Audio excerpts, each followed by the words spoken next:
नमस्कार, मेजर मेरो फेसबुक मित्रगणहरू। आज फेरि पनि तपाईँहरूको समक्षमा म नयाँ ब्लग लिएर आएको छु। र आजको ब्लग चाहिँ के छ भने चाहिँ आज चाहिँ म आमालाई लिएर हस्पिटल जाँदैछु। र आमाले हस्पिटल जानु मन गरेन कि मागे जबरजस्ती लाँदैछु हो। यदि टाइम पायो भने अलिअलि बजार गएर सपिङ पनि गर्नुपर्छ आमालाई है। र हामीले है उहाँहरूको धेरै कुरा हेर्नु पनि पर्ने छ है। के कुरामा चाहिँ उहाँको मन दुख्छ त्यसलाई हामीले बुझ्नु सक्नुपर्ने छ है। किनभने चाहिँ अब उहाँले पनि त हामीलाई सानोमा हामीले कति दङ्ग गर्दा है उहाँहरूले पनि हामीलाई आफूलाई पीडा हुँदा पनि त हामीलाई खुसी राखेको छ है। र यस्तै गरी है उहाँहरूलाई जोड जोडले हामीले बोल्नु हुँदैन, किनभने कति बुढोपाका हुँदै गएपछि है उहाँहरूको कान कम्ती सुन्छ है। बरु 8-9 खेप 10-12 खेप हामीले उहाँलाई भन्नुपर्छ है। तर हामीले कहिले पनि जोडले बोल्नु हुँदैन सर। मैले मेरो अब लाइफमा अनुभव गरेको कुराहरू चाहिँ तपाईँलाई सेयर गर्दैछु है। सिलिन्डर पनि सकेछ, सिलिन्डर पनि अब लानुपर्ने भएछ है। र सिलिन्डर पनि लाँदैछु। र हाम्रो गाडी पनि आइपुग्यो है। र हाम्रो साइबो है हिसो छोटी नमस्ते। र हामी चाहिँ गाडीमा बस्यौँ। आमा अगाडि हुनुहुन्छ र मैले चाहिँ काठ बोलिसकेँ है आमाको। अब हामी चाहिँ हस्पिटल भित्र बस्छौँ। र हामी है हस्पिटल भित्र आइपुग्यौँ। काठभित्र छ है। र टोकन नम्बर पाएको छु मैले 101। निकै वेट गर्नुपर्ने छ। नमस्कार भनिदिनु आमा। नमस्कार। र हामी चाहिँ सेन्टर पुग आइपुग्यौँ। आमालाई देखाएर पनि सेन्टर पुग आइपुग्यौँ। र आमा चाहिँ यहाँ छ।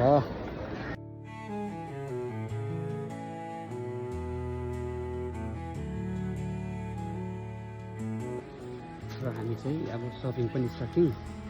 र अब हामी चाहिँ मान्छे बजार गएर घर जानेछौँ। आमाले चाहिँ आइसक्रिम खानुहुन्छ अरे, अन्त मैले चाहिँ दुईवटा आइसक्रिम किनेको छु। हामी चाहिँ सेन्टर पकमा छौँ है। आमा र म चाहिँ आइसक्रिम, आमाले चाहिँ आइसक्रिम खान्छु भन्यो र आमाले चाहिँ आइसक्रिम खानुहुँदैछ। मेरो चाहिँ यो छ कसै फङफङ भयो है। मलाई चाहिँ अब बेला बेला है आमा बाउसँग यसरी टाइम स्पेन्ड गर्नु पुरा मनपर्छ। किनभने अरू बेला त अब आफै पनि व्यस्त हुन्छ है, कोही बेला ड्युटीमा।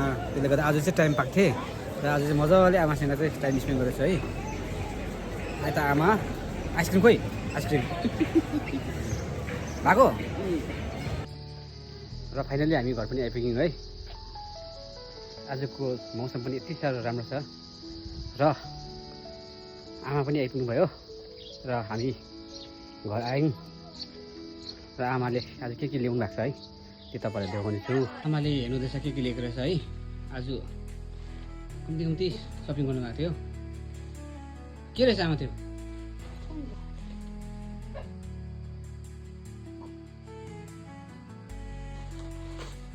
अरू के छ? ए त्यो चाहिँ बाबाको चप्पल होइन? यो चाहिँ आमाले चोइस गर्नुभएको हो। यो रेफर छ है। यो चाहिँ दुईवटा माथि टप, उयो टप र उयो दुइटै छ हो। दुइटै देखाउनु त आमा। आमा आज खुसी दुइटै भयो हो। भान्जीलाई पनि लिँदो रहेछ बोजूले हो। मन पर्छ म बोल्दैन। र आजको भ्लग यति नै छ है। प्लिज तपाईँहरूले लाइक, कमेन्ट, सेयर अनि फलो गरिदिनु होला। किनकि फेरि पनि म तपाईँको समक्षमा है नयाँ नयाँ भिडियो ल्याउन सकोस् र तपाईँको माया पाइरहँ। त्यति भन्दै आजको भिडियो यति बेला चाहन्छु। Bye bye, take care.